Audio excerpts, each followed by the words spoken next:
குட்டா பாபு, அம்மா பேரு குட்டியாதேவி, உள்ள பேரு டாக் பாபு. இதுதான்ப்பா இன்னைக்கு ட்ரெண்டிங். என்னடா பேரெல்லாம் கேட்க வித்தியாசமா இருக்கேன்னு யோசிக்கிறீங்களா? இந்த பேர் எல்லாமே நாய்களுக்கு வைக்கப்பட்ட பேர் தாங்க. இப்படி நாய்க்கெல்லாம் பேரை வச்சு குடியிருப்பு சான்றிதழ் வாங்கியிருக்கிறாரு ஒருத்தர். இந்த சம்பவம் எங்க நடந்துச்சு பார்க்கலாம். பீகாரில் சட்டப்பேரவை தேர்தலை முன்னிட்டு வாக்காளர் திருத்த பணிகள் நடந்து வருகிறது. அங்குள்ள மக்கள் இந்திய குடிமகன்கள் என்பதை நிரூபிக்க பிறப்பு சான்றிதழ், இறப்பு சான்றிதழை விண்ணப்பித்து வருகின்றனர்.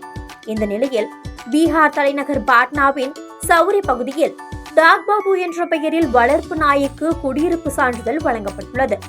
டாக் பாபுவின் தந்தை பெயர் குட்டா பாபு என்றும் தாயின் பெயர் குட்டியாதேவி என்றும் விண்ணப்பத்தில் குறிப்பிடப்பட்டிருந்தது. இப்படி வழங்கப்பட்ட சான்றிதழில் முராரி சௌகான் என்ற வருவாய்த்துறை அதிகாரி கையெழுத்தும் விட்டிருக்கிறார்.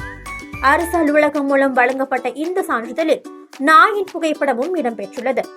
நாய்க்கு வழங்கப்பட்ட இந்த சான்றிதழ் சமூக வலைதளங்களில் வைரலான நிலையில் இதனை வருவாய்த்துறை அதிகாரிகள் ரத்து செய்துள்ளனர். நாயின் பெயரில் விண்ணப்பம் செய்தது யார் என்பது குறித்தும் சான்றிதழ் வழங்கிய அதிகாரிகள் மீது துறை ரீதியான நடவடிக்கை எடுக்கப்படும் எனவும் வருவாய்த்துறை அதிகாரிகள் எச்சரித்துள்ளனர்.